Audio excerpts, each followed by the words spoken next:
नमस्कार। बहुत सारे प्रणाम आप सबको। आदरणीय श्री श्रीनिवास जी वाराखेड़े जी, जजेस संपदानंद मिश्र जी, प्रोमिनी मैम, सभी भाग लेने वाले विद्यालयों के संस्कृत विभाग के शिक्षकगण, माता पिता और मेरे प्यारे विद्यार्थियों, आप सबको मेरा प्रणाम। आज आपसे एक प्रश्न पूछना है। जिनको हम भारत माता कहते हैं, भवानी भारती कहते हैं, वे वास्तव में हैं कौन? कभी सोचा है इसके बारे में? क्या हिमालय पर्वत से कन्याकुमारी तक और गुजरात से लेके बंगाल तक की भूमि को भारत माता का नाम दिया है? क्या भारत माता भारत में निवास करने वाले वो अरब जनता का नाम है? क्या भारत की नदियां, पहाड़ों की श्रृंखलाएं आदि को भारत माता का नाम दिया है? नहीं। श्री अरविंदो कहते हैं, Mother India is not a piece of earth, she is a power, a godhead, unquote. The Mother ने कहा है कि भारत माता उतनी ही जीवंत है जितने कि भगवान शंकर जीवंत हैं।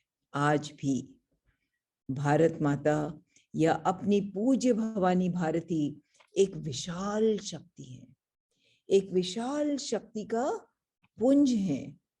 भारत माता देवी है। भारत माता एक जीती जागती देवी है।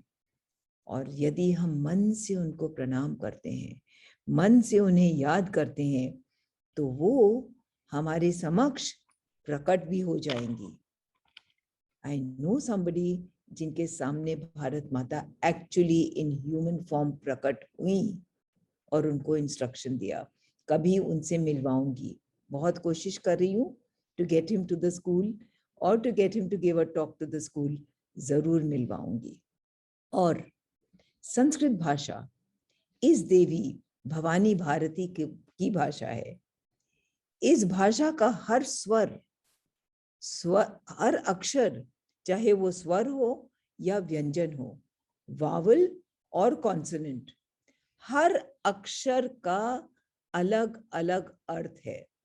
Mind you, I am saying that every letter, every alphabet, every akshar of Sanskrit has its own meaning and a corresponding truth vibration. ये अंग्रेजी की तरह नहीं है कि बिल्ली को कैट कह दिया भाई। क्या सी का अलग मीनिंग है? क्या ए का अलग मीनिंग है? क्या टी का अलग मीनिंग है? कोई अर्थ है? सी का, ए का, टी का है कोई अलग अलग अर्थ? नहीं। ऐसी बर्ड, BIRD, क्या BIRD अक्षरों, लेटर्स का अलग अलग अर्थ है? नहीं है। परंतु संस्कृत में हर अक्षर का अलग अलग अर्थ है।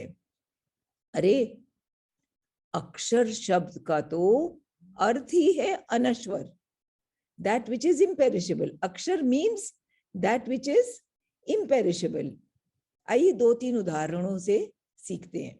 पहले बर्ड का एग्जाम्पल लेते हैं। इंग्लिश में उसको BIRD बर्ड कहते हैं। संस्कृत में बर्ड को खग कहते हैं। आप सब तो जानते हैं। अब ख का क्या अर्थ है? ख का अर्थ है आकाश, आकाश। ग का अर्थ है गमन, टू गो, गति। तो जो ख में ग करता है, जो वाइड आकाश में और गमन करता है, उसको ख ग खग यानी कि पक्षी कहते हैं। है ना अद्भुत? दूसरा उदाहरण देते हैं, दो शब्दों द्वारा जो हमारी रोजमर्रा की बातों में आते हैं ये शब्द, सुख और दुख। हम सब सुख भोगना चाहते हैं, हम में से कोई भी दुखी नहीं होना चाहता है। अब सु क्या है और दुह क्या है? सु और दुह दोनों उपसर्ग हैं। उपसर्ग, व्हाट डज उपसर्ग मीन इन इंग्लिश? प्रीफिक्स हैं। जिस भी शब्द में सु लगता है उसके भाव की मात्रा या तीव्रता बढ़ जाती है और ये भाव सुंदर एवं अच्छा हो जाता है। जैसे कोई अवसर के आगे अगर हम बोलते हैं ये सु अवसर है, इसका क्या मतलब है? अच्छा अवसर मिल गया, गुड अपॉर्चुनिटी। जैसे हम बोलते हैं सुनीति, अच्छी नीति अपनाती है ये, इसकी नीति हमेशा सुनीति होती है। हम लोग गुड मॉर्निंग को क्या बोलते हैं? सुप्रभात, आपका प्रभात सुंदर हो। वैसे ही एक उपसर्ग है दुह, प्रीफिक्स है। जिस भी शब्द में दु लगा देते हैं तो उसके भाव की मात्रा कम हो जाती है और उसका भाव दूषित हो जाता है, गलत हो जाता है या बुरा हो जाता है। उदाहरण के लिए दुशासन, दुर्योधन, वो कैसे मनुष्य थे? गलत मार्ग पर चलने वाले मनुष्य थे। दुस्वप्न, आज बुरा सपना। तो सुख और दुख पर वापस आते हैं। सुख और दुख दोनों शब्द में ख आता है।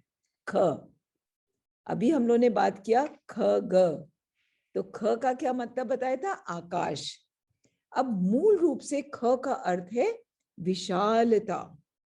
विशालता, जब हम अपने स्वार्थ को छोड़कर सुचारू रूप से, सुरूप से, यानी कि अच्छी तरह से विशाल हो जाते हैं, उदार हो जाते हैं, दयालु हो जाते हैं, केयरिंग हो जाते हैं, तब हमारा ख क्या हो जाता है? सु हो जाता है। तब हमें क्या चीज का अनुभव होता है? सुख। हमें सुख का अनुभव तब होगा जब हमारा ख, हमारी विशालता सु हो जाएगी, राइट?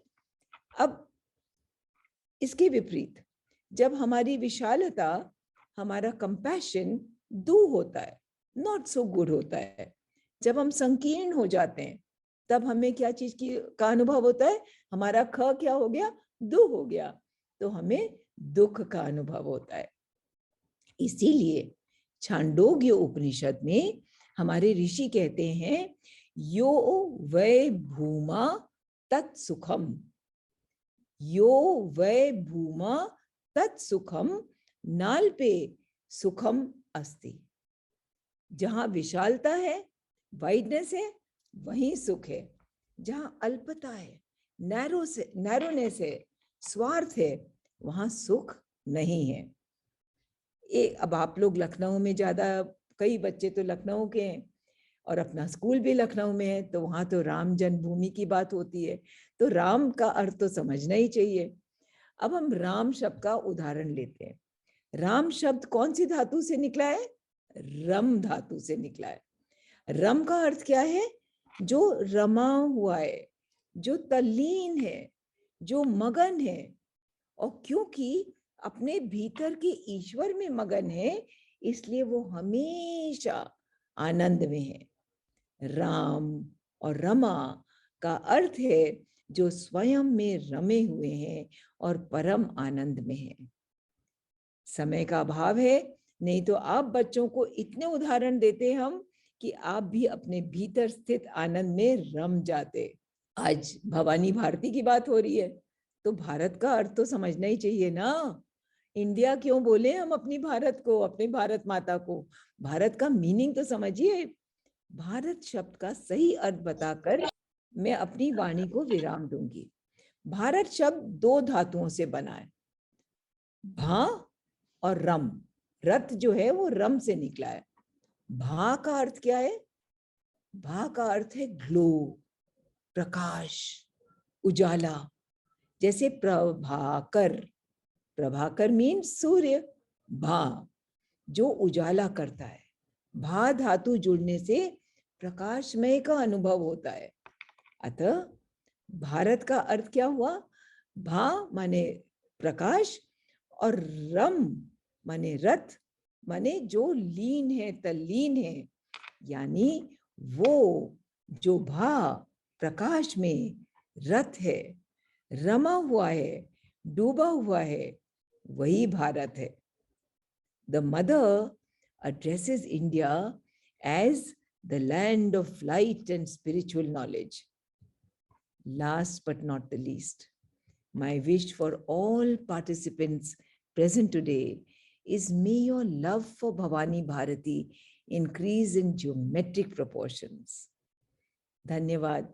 Vande Mataram.